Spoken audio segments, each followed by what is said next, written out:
Good day to everyone joining us, and welcome to today's X Talks webinar. Today's talk is entitled Quantifying Genetic Stability and Quality Control of Multiple Integrations of Orthogonal Transposases. My name is Aisha Rashid, and I will be your X Talks host for today.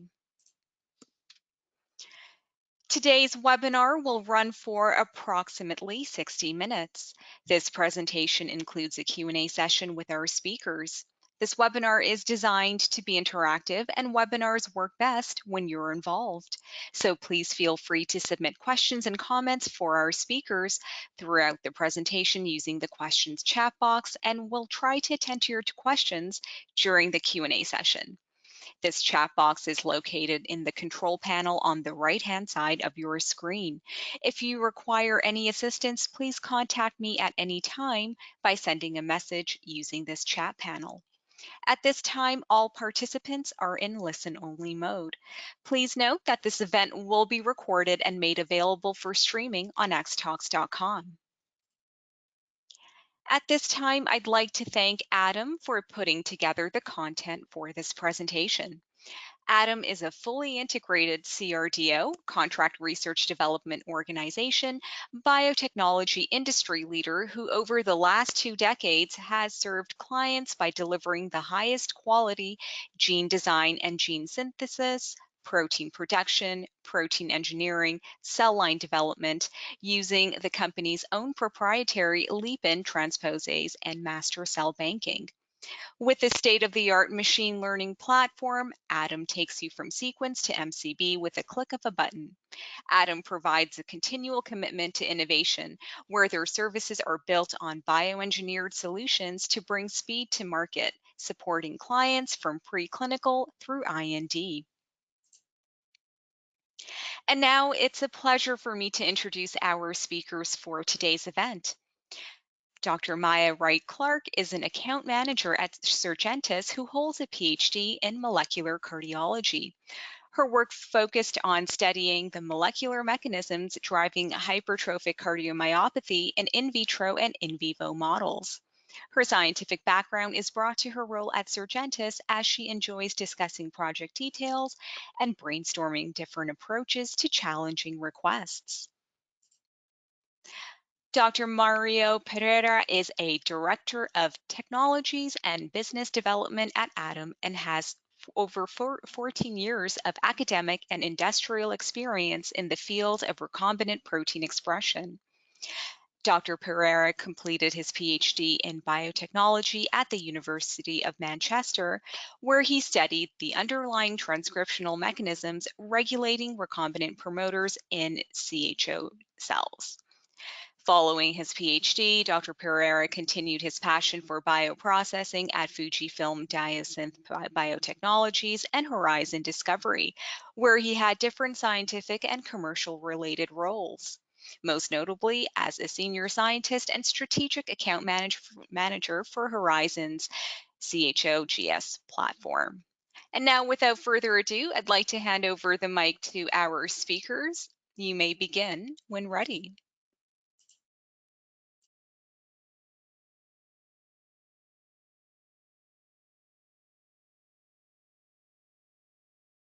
Oh, Maya, I think you are on mute. Hello, everybody. Let me just, I think I'm now sharing my screen, right? You are indeed, yes. Great. So good morning, good afternoon, and good evening to everyone joining in today. Thank you all for joining. We are thrilled to show you all the work that Surgentis and Atom have put together. We will start off this webinar by giving you a brief explanation of the genetic analysis technology, followed by the case study by Atom, who then employed our TLA technology for genetic QC of their engineered cell lines.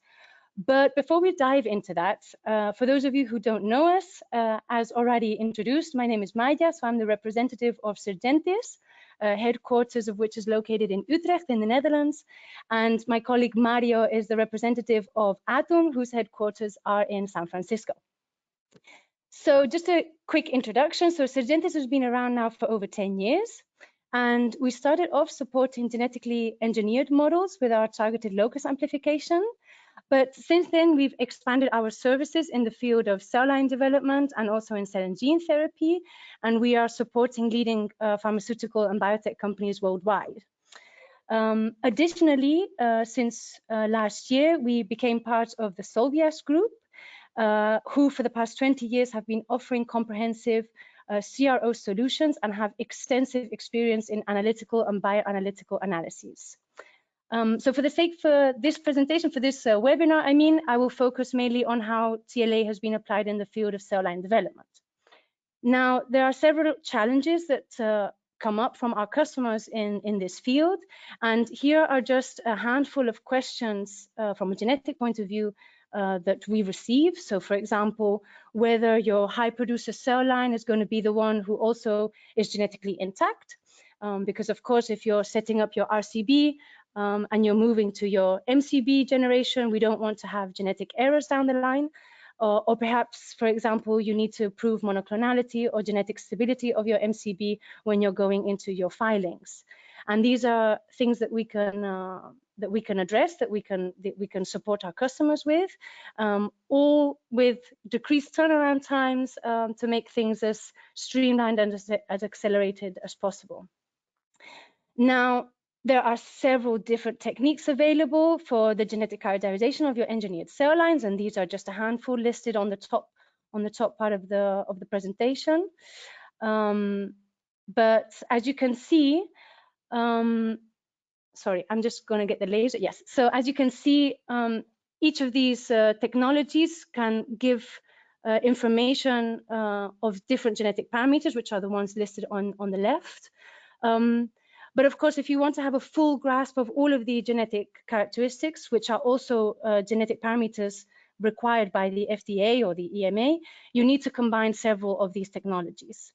So with TLA coupled with next generation sequencing, we can provide information about all of these genetic parameters in one single experiment. And then combined with the ddPCR services that we also have, we can also better determine the copy number.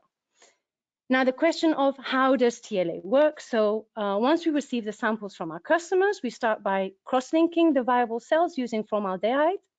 Then we digest the DNA enzymatically using restriction enzyme, and we religate the digested DNA to create circles. So essentially, we are reshuffling the DNA to create circles that then contain non-predefined fragments of the DNA, of the digested DNA. So each of these circles will be different. So interestingly, actually, so TLA leverages on the principle of physical proximity. And this means that sequences that are originally close to each other, physically close to each other, they will also end up being close to each other in these samples, in these TLA templates, let's say. So then what our experts then do is that they design inverse primers, so outward facing primers, and these are placed on your locus of interest or your transgene. And then you see that there's most coverage on the area closest to where your primers are designed. And then the further out we go, the less coverage you have, but you still get full on coverage of around 100 kb flanking this region. But again, if you really want to know all of the details, then it has been published in 2014 in a Nature Biotech paper. So if we dive in just a little bit deeper, as I mentioned, just to this enrichment step, we design actually two primer sets that go onto your locus of interest, which then give us two independent data sets. And these two independent data sets will provide us two bell-shaped curves. As I mentioned, the highest coverage is where your primers are set, and it goes down, so it has this bell-shaped curve. And then you get full-on coverage of your locus of interest, and this can help answer specific questions, such as, for example, partial integrations. But of course, this is really project dependent, and we adapt our protocols and our design setup depending on the questions, because, for example, if you have large vectors, such as the BACs, especially used in genetically engineered models, and say the vector is larger than 150 kb, then we have to place more primers, and that is definitely possible. Now, I just want to mention that the follow-up slides, which is again just to show you guys what we can do, is done with mock data. It is not data from the Atom project that Mario will be explaining later on. So as I explained, we get this really high coverage on the entire transgene thanks to the design of these primers. And then we can think about, because we get this coverage that is highest where the primers are located, and it's going further down out, like further away from the primers, we can also get coverage of the endogenous DNA where your vector has integrated. So we can really find where that has happened.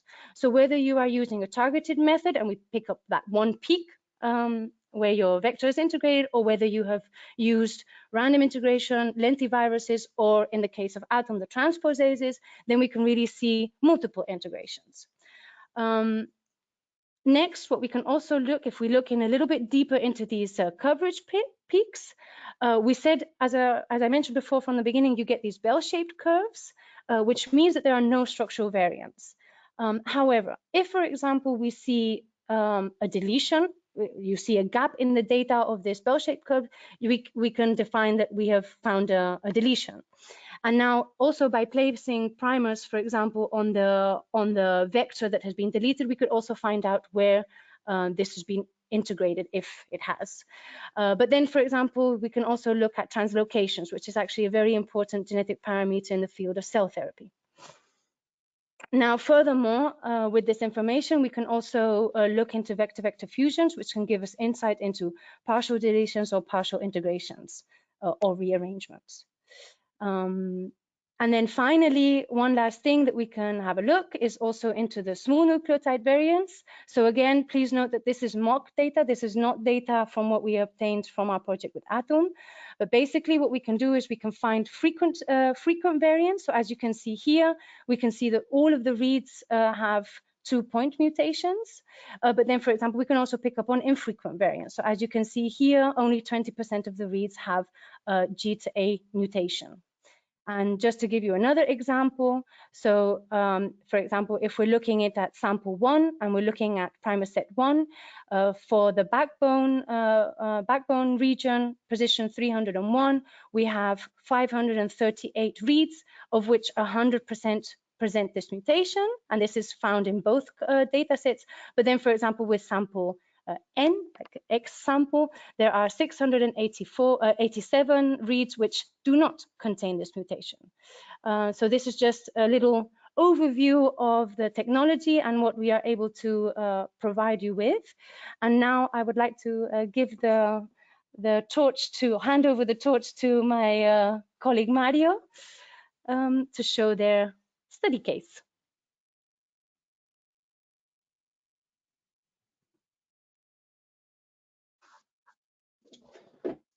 Thank you, Maya.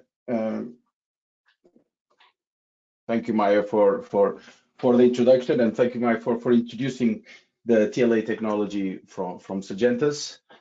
So yeah, today what I'll be talking about is how we used the Syngenta's technology to characterize clones that we've developed that were developed using multiple transposases. I have a quick agenda just to summarize what I'm going to be talking about today. So the first part of this webinar, I'll be introducing the lipin transposase technology from Atom, explaining the transposase mechanism in biotechnology, also how the importance of transposon design and control of expression when used primarily in cell line development. And on the second part of the talk, I will be demonstrating how we are taking this lipin technology to the next level. So I'll be discussing our MyLipin technology with 2 case studies, the main case studies, the MyCho-GS and the MyFluke case study that we've developed, that we characterized with Syngenta's. And then I have finally one very quick case study, extra case study that is quite interesting as well. So just to say very quickly, who are we? So we are Atom was founded in 2003. It's fully employed and owned, and it's heavily focused in science. So we have over 35 patents that have been issued, as well as more than 3,000 publications that have been done by us, as well as by clients using our technology. And we are based in Southern California, more specifically close to the Fremont area. But because we are here to talk about the leap-in technology, so how can we apply this to cell line development? So we traditionally, for cell line development, you integrate a vector that encodes your expression cassette.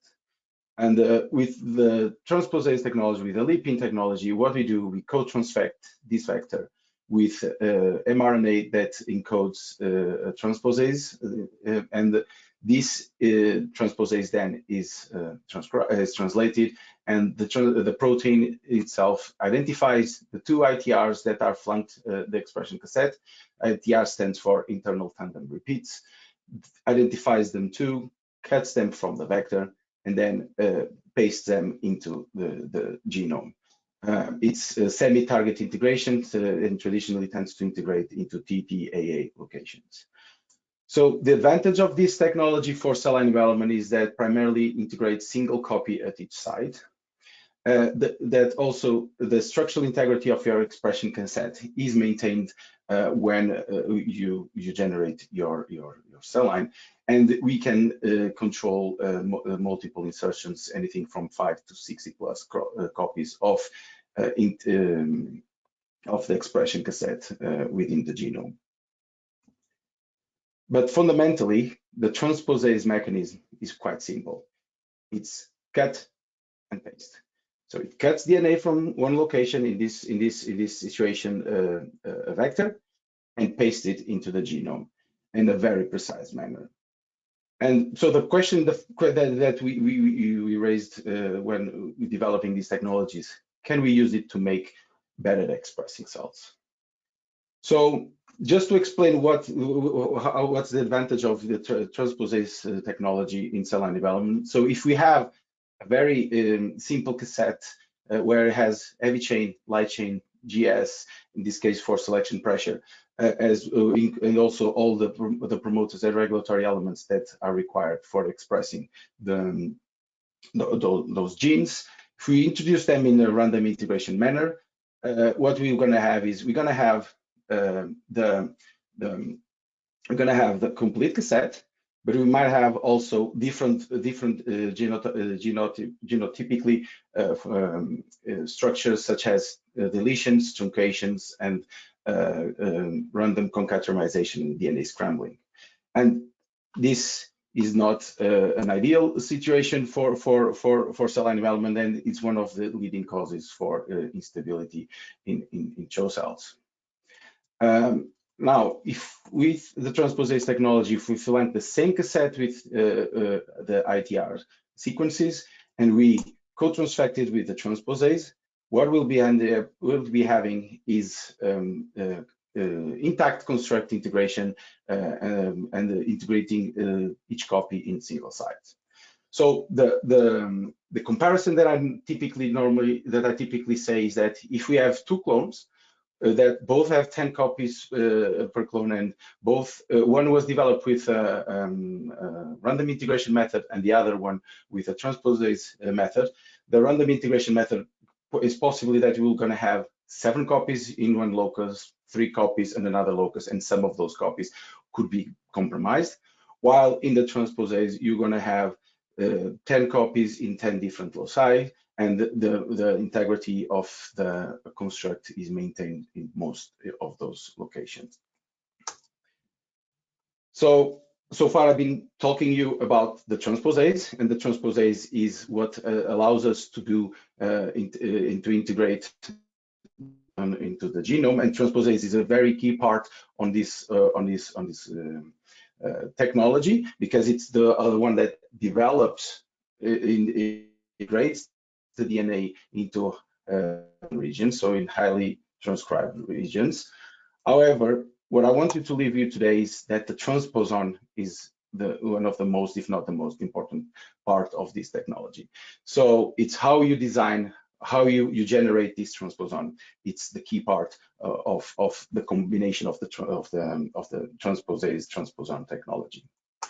And we believe that at Atom, we have the perfect toolbox for cell line development. So if we combine the lipin technology with our gene GPS for codon optimization and our vector GPS platforms for where we have a library of selectable promoters, selectable markers, promoters, insulators, and other regulatory elements, we can then use and design specific vectors for your gene of interest and tailor-made those vectors for your gene of interest and take the most out of the platform for your particular project. One simple case study that we've done. So we have done, we had a bispecific antibody that was encoded by 2 different chains or 2 different ORFs, and we were able to generate 14 different vectors where we tightly regulated the expression level of each ORF, and this allows us to screen for which one was the best ratio between the 2 chains to get the complete form of the bispecific. We've done something similar to a 3-chain bispecific where we developed several vector constructs where we change the ratios between the 3 different ORFs that were necessary for expressing the antibody, the bispecific antibody, in the correct manner. And quite in a quick summary, our track record showed that you can generate very high expressing pools with 6 and 7 grams per liter from bispecifics and standard IgGs and antibodies. So with this, we get very high expressing in representative pools, and so you can start doing process development and even some of your tox studies at very early stages. And then knowing that with confidence, you can get high expressing clones with clones having between 11 and 12 grams per liter, as again in the bispecific and IgG ones, and IgG molecules. So the answer to the question if we can use it to make a better expressing cells is yes. And we've been doing this for the last 5 years, and our track record is demonstrated that we understand the dynamics of the CHO cell and the expression mechanism to tailor it to different type of molecules. So, but here at Atom, we have multiple orthogonal transposases. And when I say orthogonal transposases, I mean transposases that identify different ITRs, so they cannot cross-react between ITRs. So one of the questions that we had was, what can we do with multiple transposases? And one of the first questions that we had was, can we use it to engineer cells? So with that, we created the MyLipin platform. So the MyLipin platform is how we use the lipin transposase platform to reduce gene expression. And the first case study that we've done was how we developed our MyCHO-GS cell line. So this is a CHO-K1 derived cell line that is GS deficient. And this allows us to use glutamine synthase as a selective marker when we introduce the gene of interest to express your recombinant protein or your biotherapeutic. It's fully GMP banked and it's fully traceable. And we use it routinely for performing as a service in-house, as well as it's also possible for be used for out-license. We also have developed the MyFook technology. So this is fully vector-based and is host cell agnostic. So I wanted to emphasize this because this gives us a lot of flexibility on what can we use it, on how can we use it. We can modify existing expression cell lines. So if you have a clone of a molecule that you wanted to see if you can increase the potency of the drug through the ADCC mechanism, we can retrofit your clone using this MyFook technology, but also because it's a vector technology, we can use it to generate a new host, or we can use it to co-transfect at the same time as we generate your gene of interest, if you know straight away that you want to develop a drug with low Foucault's levels. And yes, as I said previously, the main purpose is to develop drugs with increased ADCC activity. And we can also use this for custom projects, and I have a very quick custom project that later on just to give as an example. So, but the partnership that we have done with Syngenta's was developing the MyChoGS and the MyFook expressing clones, so clones with low fucosylation, and how we developed this project.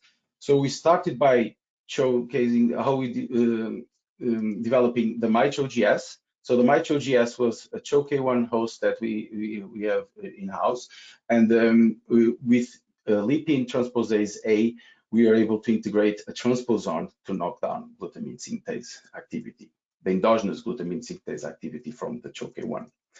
Then we integrated a second transposon using a second transposase to express an IgG1 and to generate clones, high expressing clones expressing IgG1 on the MyChoGS host.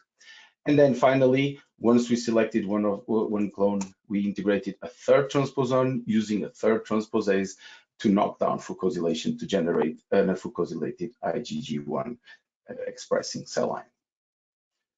So, in the first part of the first part of the study, we can see that we are able to generate fully cell line, host cell line that fully to be used with glutamine synthase selection. So in blue here we have the host cell line, the MyChoGS host that does not survive selection pressure when you remove glutamine from the media. And here in pink, we have the selection curve for the pool once we integrated the transposon with expressing IgG1 as well as with the GS selection marker. So the take-home message of this part is that MyChoGS really does not survive glutamine-free media, as well as we are able to use GS as a selection pressure, but also we were able to get selection in 6 days. Not only it was very quick, but it was also quite high expressing clones with pools within clones. So we were able to very quickly to generate the top 5 clones with 4 grams per liter, and all of them quite similar. And we decided to take clone number 2 for the next follow-up stage of the next stage of the project, because it was the one with high expression as well with the highest specific productivity. From the TLA experiment setup, how we characterize these two clones, the MyChoGS clone as well as the high expressing IgG1. So Syngenta's developed specific primers, primer pairs for transposon A and transposon B. So those primers only identify each one of them, and then analyze them using the platform.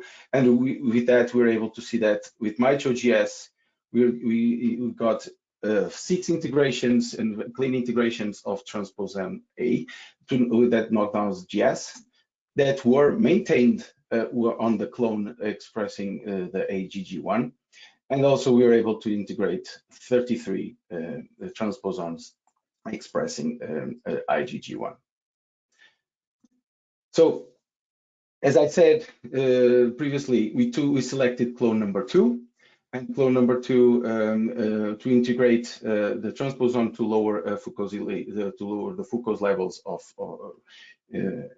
the IgG1, and we can see here that we are able to generate fucosylated clones that maintained the productivity compared to the clone number 2, with the top fucosylated clone expressing 5 grams per liter. Not only that, we can show here on the glycan profile, we're able to shift the glycan species to a fucosylated glycan species compared to the original clone, with an overall fucose levels of below 10% in all the clones. Again, so how did we do the characterization? Why did you do the characterization for these clones using the TLA?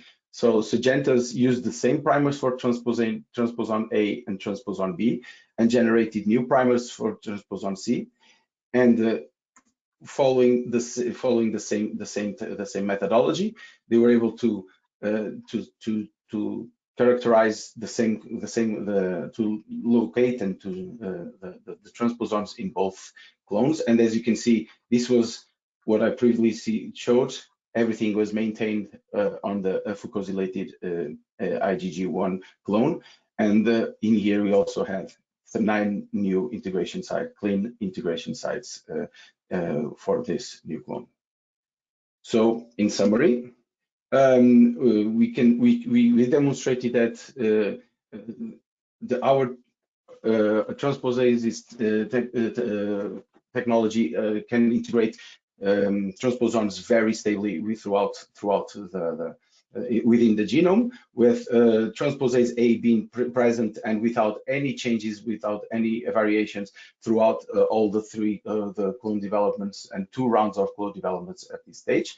And the same thing with the transposon B. Even when we had higher number of transposon integrated, they were all maintained and no changes were observed. And finally, because it's important that you do the editing, but also that show that it works. Yes, we know that MyFuc technology works, because once you add antibodies produced with the MyFuc technology versus the wild type, we can see that there is an increase of potency of the drug, in this case through the ADCC activity. So hopefully you are convinced that our MyLipin platform it's a viable solution for reducing gene expression. However, I still have one case study that I would like to discuss. It was just a very simple one that was done with a collaborator. So the project overview, the project overview was quite simple. So we had a cytokine therapeutic that was already in the market, and it's known to be a low expressor. With the hypothesis of being a low expressor is that the cytokine may be interacting with the endogenous CHO receptor, and with that inhibiting expression or inhibiting cell growth. So the question we asked was, can we use MyLipin to reduce the expression of the endogenous CHO receptor, and then with that increase the production of the cytokine therapeutic? So we can see, so we had to develop new clones, and with that you can see that just by our standard lipin vectors, we are able to increase the production of the cytokine tenfold compared to the original clone already in the market. But then when we knock down the endogenous CHO receptor, we were able to increase the production up to 25-fold compared to the original one. So I hope with these 2 examples, that these 2 case studies that I showed today, you can say that we can use this transposase technology to also engineer cells. And this is my last slide with the take-home message. So hopefully I showed you today that the lipin is quite a versatile technology that is cell agnostic. And I'll leave you with a question. What would you do if you had multiple transposases? And thank you very much for listening.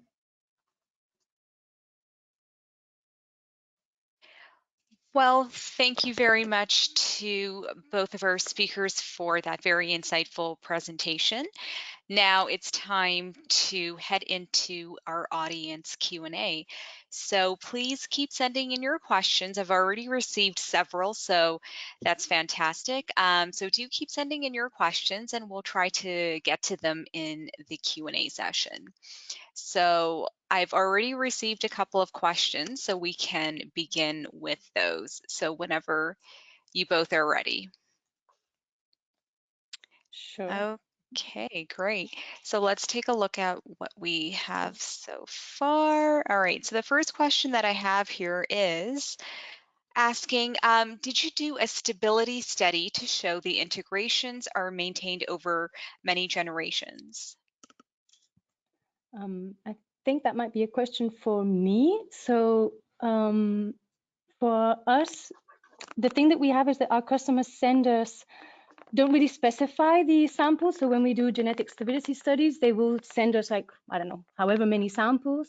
And sometimes they say that it's like 0, 60, 90, but then whether that are days or months, we don't know, or weeks. But we do stability studies, like for example, when you've got MCB, and then you've got end of product or the LIFCA. So those, but the amount of time that spans between one and the other, we don't get that information, unfortunately.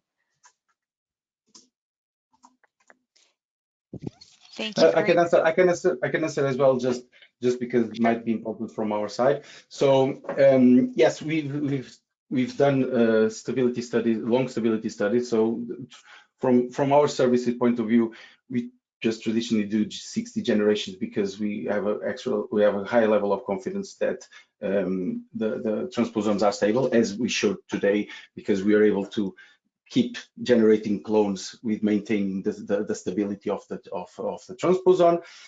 However, we have also done studies with that for 90 and 120 generations, either us or collaborators. So we know that this platform, it's quite a stable one.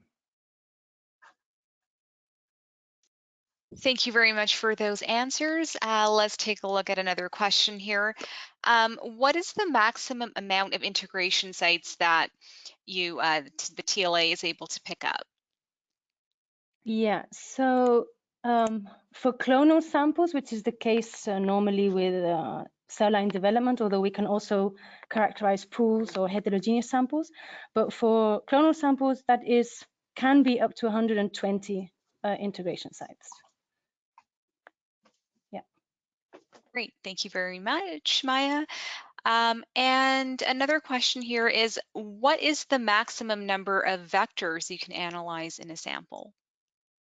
Another good question. So, I'm pleased for scientists that are listening in today, forgive me if I get this wrong, but the maximum amount of primers that we have used are 12, which would then be 6 vectors. All right, thank you very much, Maya. And all right, so next question. Yes, sorry about that. Yes. How does the IgG productivity compare to top performing clones generated by random integration methods? I guess that's one is for me. The productivity compared to random integration, it might be similar with some of them, but there are some quite big advantages on using the transposase, because first of all is the stability. Stability is one of the key advantage of using transposase and transposon technology, as we demonstrated here today. But the other one is having high expressing clones. It guarantees it minimizes the risk for guaranteeing that you're going to have a high expressing clone with random integration. But the biggest advantage of all is about the less screening. So for random integration, for you to typically identify a high expressing clone, you have to screen on the thousands of the clones with multiple 96 well plates. And with us, with our technology, it's quite straightforward. We know that we can get high expressing clones very easily, as I demonstrated with clones expressing 11 and 12 grams per liter bispecifics and IgGs. And we do this by only screening a couple of plates when we are developing clones. So yeah, as I said, yeah, it's possible, but this technology saves a lot of time and saves a lot of effort. Wonderful. Thank you so much, Mario, for that answer. We have a lot of questions coming in, which is fantastic. So I'm trying to get through as many as we can. So let's take a look at the next one. For the MILPN technology, what is the transposase cutting and pasting in? Is it random non-coding nucleotides? So no, it's as I said on my initial slide when I was explaining the transposase technology, it typically integrates into TTAA locations. The MyLipin technology uses the transposase to cut and paste. The MyLipin technology is primarily on how we design the transposon. And again, this emphasizes one of my slides that kind of wanted to emphasize the transposon design is the key part and the key of this platform. It's you can control it to overexpress your gene of interest, but also we can also use it to reduce expression of genes as well. All right. Thank you for that answer. And all right, the next question here is, has Adam used the TLA approach to characterize clonal stability? For example, any modifications in the population of cells with respect to number or location of insertions? Yeah, so I think that's kind of the study that we just showed, right? And we also offer that as part of our service. We do that on the stability study. If a customer wants, we send the samples for Syngenta to analyze it. But yeah, that we've done that, and that's part of the study. As I said, one of my last slides, the transposon number A for knocking down the GS is maintained throughout the full process. And this, if you can imagine how many generations, divisions that are going to happen when you are developing clones, it shows really how stable this technology is. And the next question that I have here is, oh, let me just take a look here. Sorry, there are quite a lot of questions, just trying to make sure that we get to all of them. Okay, so let me go back to another one up here. Can transposases remove a transposon from the genome? And if yes, why? For example, doesn't transposase C remove transposons A and B? Yeah, okay. Yeah, so that question is two parts. So if we include the same transposase again, it's possible. It's gonna be it's gonna be the likelihood is lower, but it's still there is that possibility. So yes, because the transposase, what it does, it identifies ITRs, and the ITRs are maintained when we integrate it transposon. So when the transposon is integrated, the ITRs are still there. So yes, it's still possible for that to happen, even though it's a little bit of a rare event. To the second part of that question, why transposase, I think it was transposase B and transposase C do not cut the others. It's because they identify different ITRs, and so transposase B, for example, if it cannot detect the ITRs that are specifically for transposase A or transposase C. So that's why that's why the orthogonality of them. I hope I answered the question. Yeah. I'm sure you did. All right. So, okay, we're just giving our audience some time to get in their questions. Let's see what else we have here. Okay, so why are transposons A and C integrated in a single digit, 6 and 9 times respectively, and transposon B is integrated 33 times? Is that related to the activity of transposase B compared to transposase A and C? Yep, and when I say yep is yep to the question, no to the answer. So no, the activity of these different transposases, it's similar between them. The activity, they do not change. They are all of them quite hyperactive. And by the way, I wanted to let you know that I didn't mention it during the talk, but we actually have more than just three. We have, I think, up to five at this point. So we can even do more integration and payloads if needed. But no, the activities are the same between all the five. But what it changes is on how we design the transposons. So the transposon design, it's how we control a lot of the number of integrations, and as well as if needed, we can also, it's how we also transfect and also you generate those clones. So combination of these two methodologies, that's how we can control that integration. All right, excellent. And have you also carried out stability testing of the gene knockdown silencing technology, for example, fucosylation? Yeah, so the reason why I didn't show it here is because the data has been ongoing, but yes, we knew that this question was coming, so we had to be prepared. So we did the stability study. We kept us the cells for over I think 60 or 90, I think it's 60 generations, and yeah, the fucosylation is maintained. Yeah, but fucosylation is maintained. Sorry. All right, great. Let's go back up here to some more questions. Okay, what is the longest stability study that you've done? I think I kind of answered that previously.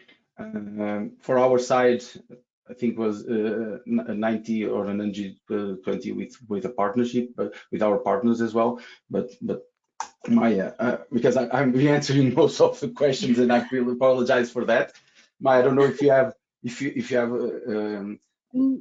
yeah, customers Yeah, that no, have this done. is a little bit already what I mentioned. So at least for us, customers don't tell us. We have seen in the past that there's like 0, 60, and 90, but what that means, I don't know.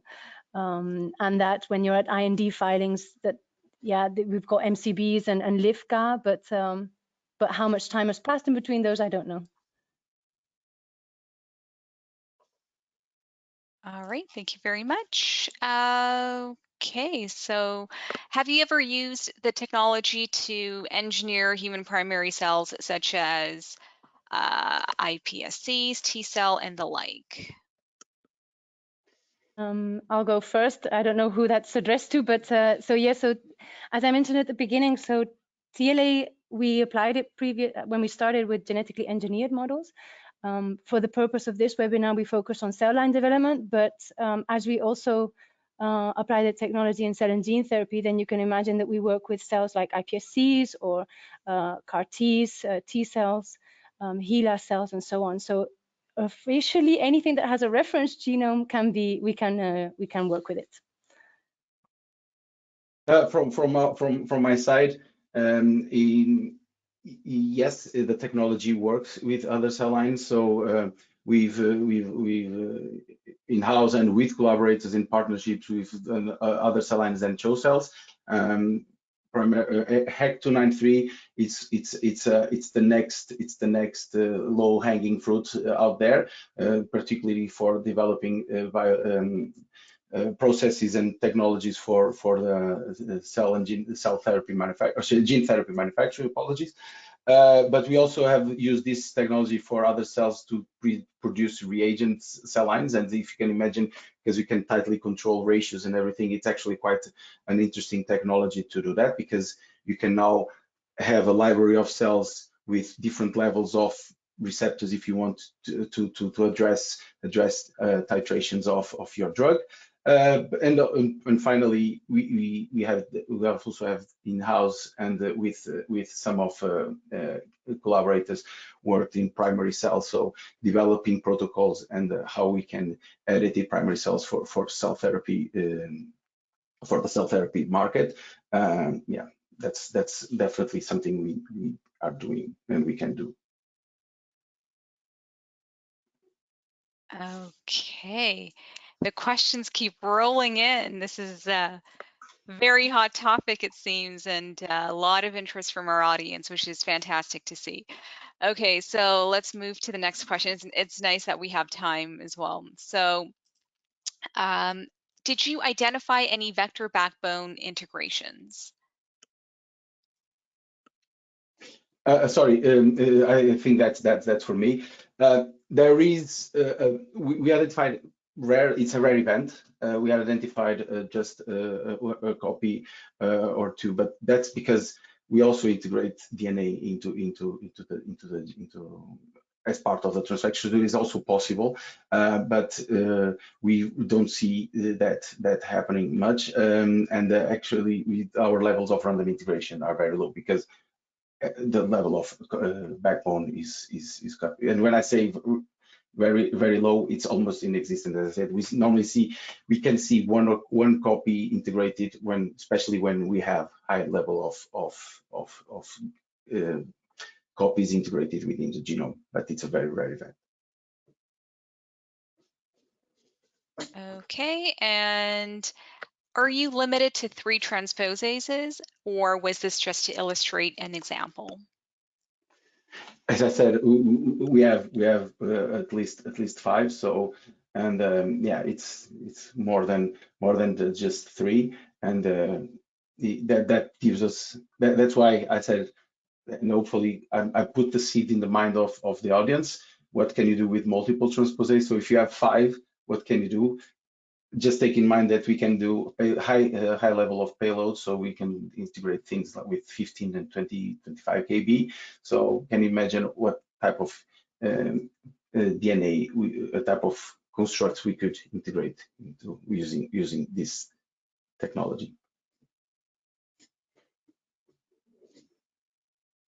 All right, and did you perform any testing for BS antibodies, correct heterodimerization?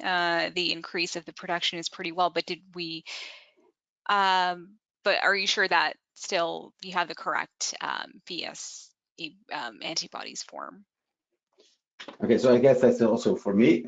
Apologies, Maya. I know I'm taking, but yes, I'll take that because so the way that we work is it's quite simple. So you've seen I showed those 2 slides where we developed multiple vector constructs for bispecific antibodies with 2 ORFs and bispecific antibody for 3 ORFs, and we do the same for 4 ORFs. So basically, what we do is we generate multiple vector constructs and we test them at the pool level. It's part of other presentation that we normally show that focus on the bispecific, and hopefully the audience will have opportunity to see that in the conferences and other webinars. But our methodologies, we do a lot of we test different constructs at the pool stage, and we try to reach pool heterodimer formation so the correct form up to 85 to 90%. And so what we have shown, and there are the webinars, as I said, demonstrating that, is that once you get 85 to 90% heterodimer formation or correct formation within the pool, then it's very easy to fish out clones that are high expressing as well with the correct formation. So and then typically we even see an increase because even though the pools with transposases are quite homogeneous, there's still some level of differences between some of the clones, and so those productivities that I showed on the summary slide of 11 grams per liter of bispecific are almost 95% plus 98% of correct formation form of bispecific. All right, I think we have time for maybe a couple more questions, if you're okay with that. Let's see. How did you decide which transposon A, B, or C to use for CLT? Well, it all depends. As I said, all of them are active in the same way, right? It's just the way that we decided is basically because once we develop the MyChoGS with one, we're not going to use that one anymore. So then we can use the other two regardless, or one of the other ones regardless. It's based on the experience that we have as well. But as I said, from the transfaction, from the activity point of view, they are seamless. They perform exactly in the same manner. Okay, I am going to end off with just one more question. You've both been so fantastic and in answering them, and we do appreciate it. So the last question I'm going to end off with is: has TLA been used in regulatory filings in place of Southern or Northern, or just as additional data? That one's for me. So yes, indeed, it has been used for regulatory filings, for IND filings and subsequent BLA. So normally our customers either use TLA as a standalone with our regulatory reports, or sometimes they use it in combination with ddPCR and also sometimes Southern blot. So you have two different types, let's say, either the ones that use Southern blot, TLA, and ddPCR, like the full package, and ones that have only used the TLA. So it can be both of them. Yeah. Excellent. I think I can squeeze in one more question. I'm so sorry, but let's do the last one. And this one is, do you use piggyback, Sleeping Beauty transposons as well?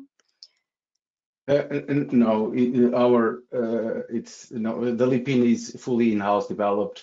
We have the protein engineering method platform that was used to mine genomes and identify different transposases, and then we developed fully in-house. So no, we do not use any Sleeping Beauty or piggyback or other type of transposase. This is our own proprietary one.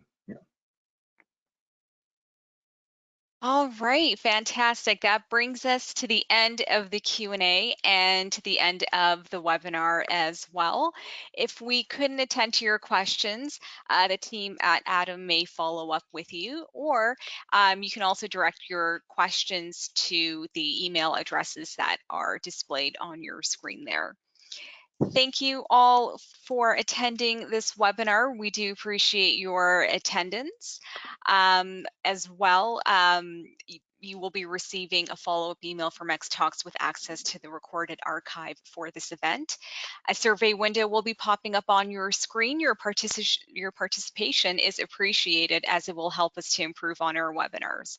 Now, I'm about to send you a link in your chat box where you will be able to view the recording of this event on that page. And you can also share this link with your colleagues so that when they register for the webinar at that link, they can also view it. So I do encourage you to do so.